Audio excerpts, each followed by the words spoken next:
paket. Assalamualaikum warahmatullahi wabarakatuh.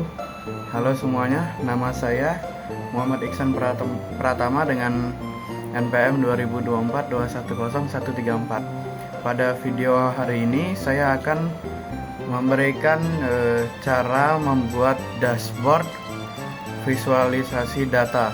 Pertama-tama, sebelum kita lanjut ke videonya, saya akan menjelaskan terlebih dahulu dataset apa yang saya gunakan pada visualisasi data saya. Jadi, dataset yang saya gunakan adalah dataset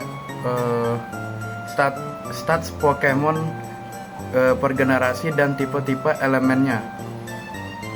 Baik, kita lanjut ke videonya. Baiklah, halo semuanya, kembali lagi dengan saya di sini, dan kita sudah tiba di file baru Google Colab kita. Jika kalian ingin membuat dashboard visualisasi data, pertama-tama yang kalian harus lakukan adalah mengimport file CSV terlebih dahulu dengan menggunakan kode yang sudah saya ketik di sini. Guna kode ini adalah agar kita bisa mengupload file kita ke dalam Google Colab-nya. Seperti ini. Choose file, lalu kita pilih yang Pokemon ini. Kenapa Pokemon? Karena seperti yang saya bilang sebelumnya, file ini mengenai stats Pokemon per generasi dan tipe-tipe elemennya. Lalu setelah kita masuk import file CSV ini ke dalam Google Colab, kita akan membersihkannya terlebih dahulu. Mengapa harus dibersihkan? Dikarenakan file CSV ini belum tentu sudah bersih atau sudah rapi gitu. Jadi kita harus membersihkannya dengan kode tertentu. Kita lanjut ke pembersihan datasetnya.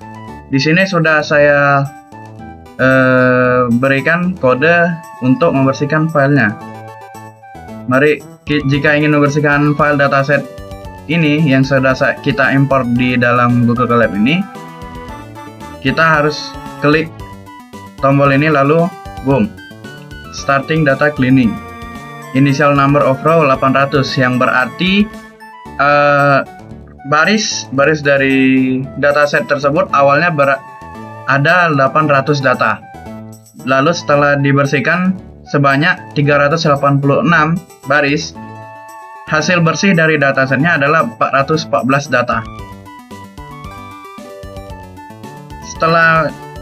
Setelah kita mendapatkan data bersih, biasanya saya akan membuat terlebih dahulu tabelnya. Jika kita ingin melihat tabel dari data yang sudah dibersihkan, berikut adalah kodenya yang akan menampilkan tabel data yang sudah dibersihkan. Jika kita klik run, maka akan muncul seperti ini. Berikut ini adalah data-data dari Pokemon dalam bentuk tabelnya. Seperti namanya, tipenya, total keseluruhan stats, HP, attacks, defense, special attack, special defense, speed, generasi, dan legendary atau tidaknya. Jika sudah, maka kita akan membuat visualisasi data interaktifnya. Lanjut ke visualisasi data interaktifnya. Saya sudah memberikan 3 kode di Google Colab ini untuk memberikan visualisasi data interaktifnya. Kode-kode ini berguna untuk memberikan visualisasi data interaktif dari data yang sudah saya import sebelumnya. Seperti yang pertama ini,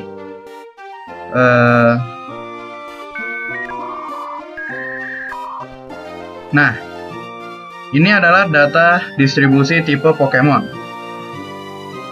Ya, seperti water, bug, normal, grass, rock, fire, dan lain-lainnya. Di sini terlihat jika water memiliki 50 jumlah Pokemon yang memiliki tipe air gitu. Lalu yang selanjutnya adalah grafik garis. Di sini menunjukkan total stat per generasi berdasarkan status legendary dari Pokemon tersebut. Jika false, maka dia adalah Pokemon biasa dan bukan status legendary. Jika true, maka Pokemon tersebut adalah berstatus legendary. Di sini total statnya mencapai hingga 650 dan hingga generasi 6. Lalu yang ketiga adalah grafik titik. Grafik titik ini seperti yang hampir sama seperti grafik batang yang di atas. Di sini menampilkan tipe Pokemonnya atau elemen Pokemon tersebut berdasarkan defense stat dan attack stat antar Pokemon itu masing-masing. Seperti ini.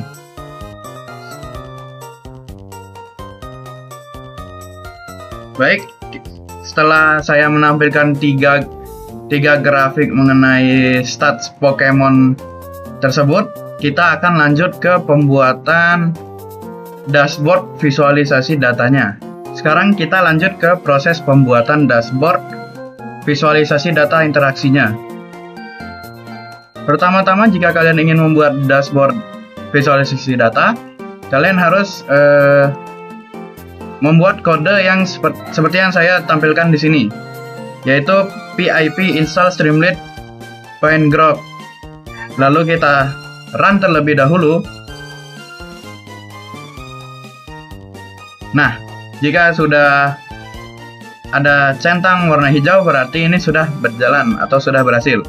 Lalu di bagian kode yang panjang ini, kode write app.p ini berfungsi untuk desain dari dashboard kita gitu. Jika kalian ingin mengedit atau mendesain file dari dashboard visualisasi data tersebut, kita bisa mengeditnya melalui kode-kode di sini. Ini sangat banyak. Tentu saja saya dibantu juga dengan AI. Jika tidak dibantu AI, saya juga bingung. Lalu yang terakhir itu adalah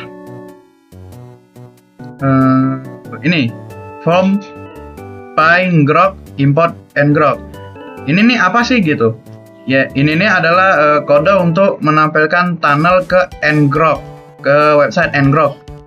Seperti yang sudah saya lakukan ini, launching Streamlit app and ngrok tunnel. Lalu dia akan memberikan link ke website untuk menampilkan dashboard yang sudah kita desain pada kode di awal ini. Seperti yang tertulis ini, dashboard kita sudah tersedia di ngrok tunnel. Di sini kita sebelum lanjut ke website ngrok tunnel ini, saya memiliki info penting, yaitu sebelum kalian memasukkan visualisasi datanya, ya, hal yang penting kalian taruh di dalam kode ini adalah ngrok set out tokennya. Kenapa? Karena itu untuk anggapannya akun kita dalam ngrok gitu, token ini. Jadi kalau tidak ada ini, maka kodenya tidak akan berjalan.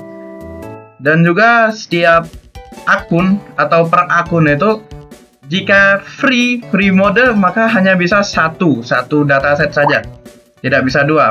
Jika dua, maka akan error. Lanjut kita ke website dashboardnya. Nah, di sini sudah ada dashboard dari data-data kita sebelumnya gitu, dengan background merah putih. Kenapa? Karena saya Indonesia Raya. Bukan, karena Pokemon itu identik dengan merah putih dari Pokeballnya. Fun fact saja itu. Seperti yang terlihat di sini, terdapat grafik distribusi tipe Pokemon sebelumnya, distribusi tipe Pokemon tiap generasi, lalu distribusi total stat Pokemon berdasarkan tipe nih, lalu attack versus defense berdasarkan tipe 1 nih, dia berbentuk grafik titik, yang ini berbentuk box gitu kan. Lalu ini adalah rata-rata total stat per generasi dari generasi 1 hingga generasi 6. Ini adalah data-data yang difilter. atau tabel lah ya, hitungan apa bentuk tabel gitu. Tabel dari Pokemon ke Pokemon yang sudah ada di dataset saya gitu. Dan jika ini ada logo centang, berarti ini adalah Pokemon legendary. Insight utama dari dashboard ini adalah yang pertama adalah distribusi tipenya. Tipe Pokemon yang paling mendominasi dalam generasi Pokemon ini adalah tipe air atau water gitu. Lalu yang kedua, kekuatan generasi. Rata-rata total stat generasi bervariasi. Tapi generasi dengan total stat paling tinggi adalah generasi keempat, yang menunjukkan bahwa Pokemon dari generasi keempat cenderung lebih kuat daripada Pokemon generasi-generasi yang sebelumnya atau setelahnya. Lalu pola statistik atau analisis attack versus defense menunjukkan bahwa beberapa tipe cenderung memiliki keseimbangan antara attack atau defense, sementara yang lain mungkin berspesialis pada satu stat. Misalnya tipe water yang menunjukkan tendensi attack lebih tinggi, memiliki attack yang tinggi dan juga defense yang tinggi. Lalu yang terakhir, pembandingan tipe. Box plot distribusi atau nih grafik yang ini itu menyoroti variasi kekuatan dalam setiap tipe, dengan beberapa tipe memiliki jangkauan stat yang lebih luas atau median yang lebih tinggi dibandingkan yang lainnya.